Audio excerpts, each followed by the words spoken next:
ይሄንን ሁሉ ነገር ብዬ ስፍራ አልለቅም። ይሄንን ሁሉ ነገር ተናግሬ ቦታዬን አልለቅም። እጠብቀዋለሁ። እዚህ ውስጥ ሆኜ ነው መጠብቀው። መጠበቅ ይላል እቆያለሁ። ቀን ያልፋል፣ ሌሊት ያልፋል፣ ቀናት ይቆጠራሉ፣ ሳምንታት ሊያልፍ ይችላል። እግዚአብሔር እስኪመጣ ወራት ሊያስጠብቀኝ ይችላል። እግዚአብሔር እስኪመጣ ዓመታት ሊያቆየኝ ይችላል። እቆያለሁ። ስለዚህ በጥንቃቄ ቆሞ ቅጥር ላይ ሆኖ እንደሚጠብቅ ጉበኛ በመጠበቂያ ላይ እቆማለሁ። እግዚአብሔር በየትኛው ሰዓት እንደሚመጣ አይታወቅም። የኔ ፈቃድ አገልጋይ አይደለም። እግዚአብሔር የፈለገውን በእኔ ህይወት የሚያደርግ አምላክ ነው።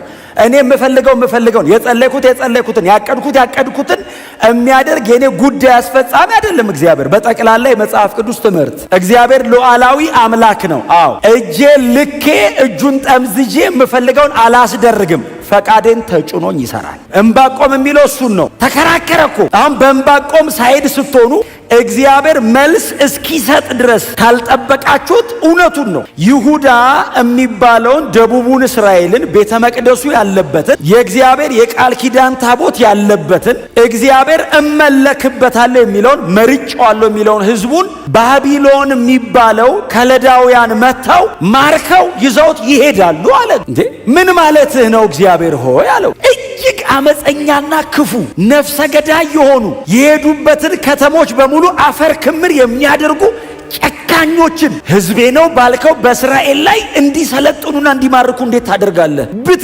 ብትቀጣ እዚሁ አትቀጣም ወይ? እንዴት አመፀኛ አምጥተህ ትቀጣለህ ህዝብህን? አንተ ጻድቅ አይደለህም ወይ? ቅዱስ እኮ ነህ።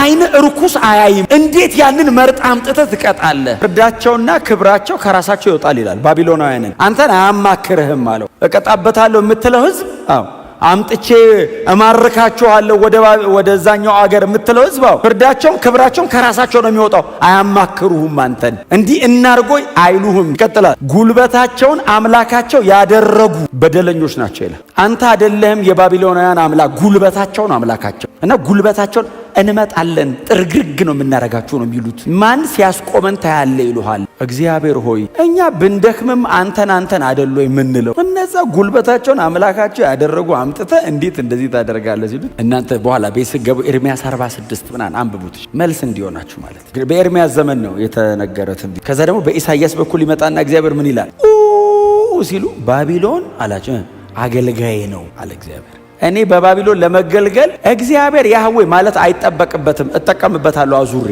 አለ። ጅራፍ ነው አለና ከዛ እስራኤልን ይመልስና ጅራፉ ሲዞር እሱን ይገርፈዋል አለ። ህዝቤን እስራኤልን ከመንገድ ስለወጡ ማስተካከያ አደርገውና እቀጣዋለሁ። ግን እሱ ነው እግዚአብሔር ሉዓላዊ ነው፣ የፈለገውን ነው የሚያደርገው። እኛ ደግሞ ባሮቹ ነን። የወደደውን እንዲያደርግብን እሺ ብለን የተቀመጥን ነን። ጸሎት ልክ የሚሆነው እኔ የምፈልገውን ስጸልይ ሳይሆን የእግዚአብሔርን ፈቃድ ስጸልይ። የኔ ፍላጎት ከእግዚአብሔር ፈቃድ ጋር ከተስማማ መልስ አለ። የኔ ፍላጎት ከእግዚአብሔር ፈቃድ ጋር ካልተስማማ 50 ዓመት ብጸልይ እድሜ ቢያልቅ አይመለስ። ጸሎታችሁ በጣም ቶሎ እንዲመለስ ከእግዚአብሔር ፈቃድ ጋር የተስማማ ጸሎት ጸልዩ። እኔ ባሪያ ነኝ አንተ ጌታዬ ነህ ብላችሁ ጀምሩ ስትጸልዩ። እግዚአብሔር ሆይ ምን መሰለህ ብላችሁ እንዳትጀምሩ። እንደሱ ወደ ጎን ነው። ወደ ላይ አምላክ ነው፣ ወደ ታች ፍጡር ነው። እሱ ከምድር አፈር ያበጀኝ ነው። ስለዚህ በብዙ አክብሮት ነው የምጠጋው። ስጠጋውም የልቤን ልነግረው ሳይሆን ምንድነው የምታስበው በዚህ ጉዳይ ላይ ነው የምለው። የለውበትም እጅን አውጣ ካለ ልሞክረው አይባልም። ባይዘው ምንም የለበትም። ዕንባቆምና እግዚአብሔር ብቻ ናቸው ያሉበት። ሌላ ፈልጋችሁ አታገኙ። ዕንባቆም ግን በሕዝበ እስራኤል ሳይዶ ነው ወይንም እግዚአብሔር እመልሰዋለሁ እቀጣዋለሁ በሚለው ሕዝብ ሳይድ ቆሞ ነው ዕንባቆም የሚጮኸው።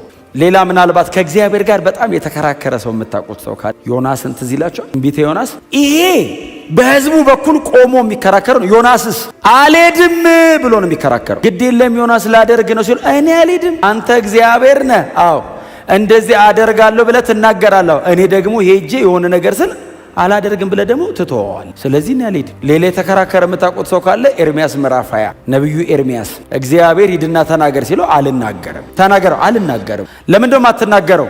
ጥፋት አለ በል ትለኛለህ አለ። አዎ እሺ ሄጄ ጥፋት አለ እላለሁ።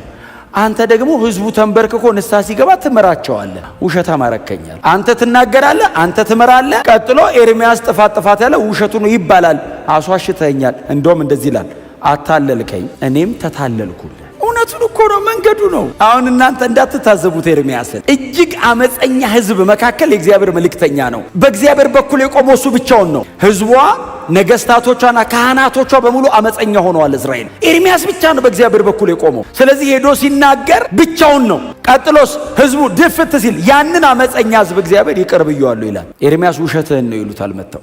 አልናገርም ስል እግዚአብሔርስ ሄደ ባትናገር ወየውልህ አይደለም የሚለው። እግዚአብሔርም ይላል መጥቶ ጥፋት በላለኝ። አልናገርም ብሎ በተቀመጠበት ተነስና ተናገር አይደለም ያለው። ዝም ብሎ ነው ጥፋት አለ ሂድ ተናገር ሲለው አልናገርም ያለው ሰው ድምፁ አለ አጥንቴን በላይ ልቤን አነደደ። ተነስቼ ሄጄ ጥፋት አልኩ ይላል። እምቢ ያለው ሰውዬ ተነስቶ ሄዶ ጥፋት ራሱን ያገኘ በጣም ስለሚወደን ነው አይደል? አንዳንድ ነገር ተመካክረን እንስራ የሚለን እንጂ እሱ ሉዓላዊ ነው። የፈጠረንም ያዳነንም ለክብሩ ነው። ሲፈጥረን ለክብሩ ነው፣ ሲያድነንም የጸጋው ክብር ይመሰገን ዘንድ። ስለዚህ በዚህ ፕሮግራም ውስጥ ነው እግዚአብሔርን ማምለክም መከተልም ማገልገልም መገልገልም ያለብን። ከዛ የምዕራፍ አንዱን ጦርነት በቃ ጋብ ያደርጋል። ዕንባቆም አለ ውስጡ የተቀመጠውን ነገር በሙሉ አወጣና ከዛ ምንድነው ብሎ የጀመረው ምዕራፍ 2 ላይ በመጠበቂያ ላይ ቆማለሁ፣ በምሽጉ ቅጥር ላይ ወጥቼ እቆያለሁ። ምን እንደሚለኝ ለክርክሩም የምሰጠውን መልስ ለማወቅ እጠባበቃለሁ። ዕንባቆም ይሄንን ሁሉ ረጅም ሙግት እግዚአብሔር ፊት ካደረገ በኋላ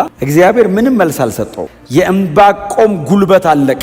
የሚጮኸውን ነገር በሙሉ ከውስጡ አውጥቶ ሲጨርስ አሁን ከዚህ በኋላ ደግሞ ስለዚህ ጉዳይ እግዚአብሔር የሚለውን ለመስማት በመጠበቂያ ላይ እቆማለሁ። ይሄንን ሁሉ ነገር ብዬ ስፍራ አልለቅም። ይሄንን ሁሉ ነገር ተናግሬ ቦታዬን አልለቅም። እጠብቀዋለሁ። እዚህ ውስጥ ሆኜ ነው የምጠብቀው። ክርክር አለብኝ፣ አዎ። ሙግት አለብኝ፣ አዎ። እግዚአብሔርን አጥብቄ ይዤዋለሁ፣ አዎ። እስኪመለስ ድረስ በመጠበቂያ ላይ ይቆማል። ቃሉ የሚያመለክተው በማማ ላይ የሚቆሙ ጉበኞች አሉ፣ የቅጥር ጠባቂዎች ማለት ነው። እና ከየትኛውም ቦታ ወደ ከተማይቱ ለመልካም የሚሆን ለክፉ የሚመጡ ወታደር ሰራዊት መልእክተኛ ከሆነ ከሩቅ ቆመው ያዩና ያዩትን ወደ ህዝቡ ያስተጋባሉ። ልክ እንደዛ ነው ዕንባቆም አጠባበቁ። በጣም ኮንሽስ ናቸው ሲጠብቁ። በእነሱ ጥቂት ስህተት አገር ሊወድም ይችላል ከኋላ ያለው። እነሱ ምናልባት በጣም ዋችፉል ካልሆኑ፣ በጥንቃቄ ተመልካች ካልሆኑ በዛች በጥቂት ደቂቃ እንቅልፍ፣ በጥቂት ደቂቃ መዘናጋት፣ በጥቂት ደቂቃ የአቴንሽን መስበር ከጀርባቸው ያለ ብዙ ኔሽን ሊሞት ይችላል። ስለዚህ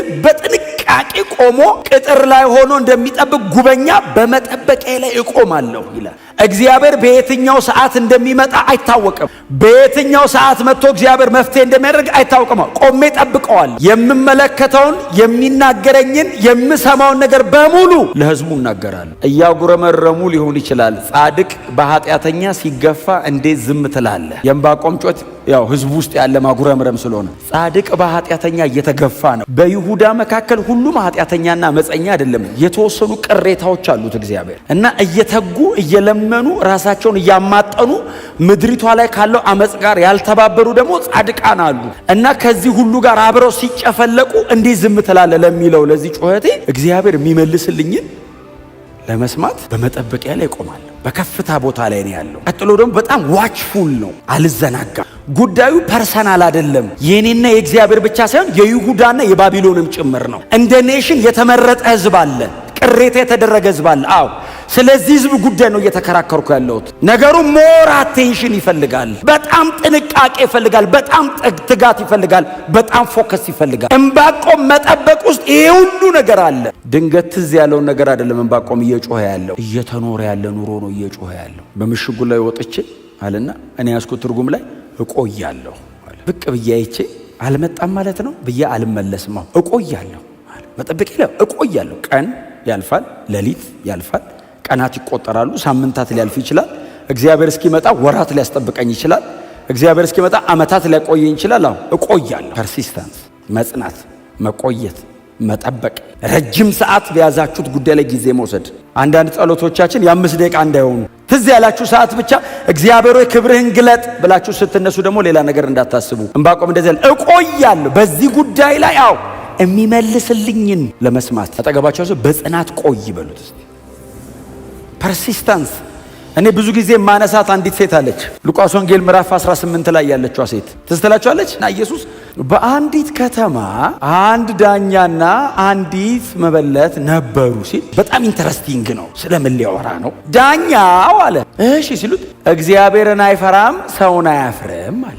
ዳኛ አስበዋል። እግዚአብሔርን ሳይፈራ ሰውን ሳያፍር ፍርዱ ምን አይነት ነው? አትሊስት ወይ እግዚአብሔርን መፍራት ወይ እግዚአብሔርን ካልፈራ ሰው ማፈር፣ ወደ ላይም ወደ ጎንም የለውም ማለት እና ዳኛ ነው። እቺ ሴት ደግሞ መበለት ናት፣ ምንም የሌላት ባዷን የቀረች መበለት። ከዛ እቺ ሴት መጣችና ከባለጋራዬ ጋር ፍረድልኝ አለችው። ዝም ብላችሁ እናንተ ሳሉት ምን ሊያረጋት ይችላል እያሉ ይጠብቃሉ ደቀ መዛሙርት ማለት ነው። ኬዙን ኢየሱስ አልተናገረውም፣ ጽናቷን ነው የተናገረው። ምንድነው ኬዙ አይደለም ኢየሱስ እያስተማረ ያለው እንዲህ ብላችሁ ጸልዩ ሳይሆን የምትጸልዩበትን ፐርሲስታንስ ነው። በየዕለቱ እየመጣች ከባላይ ጋር ፍረድልኝ ትለው ነበር አለ ኢየሱስ። ከዛ ዳኛውም አለ ጌታ ኢየሱስ ምንም እግዚአብሔርን ባልፈራ ሰውንም ባላፍር።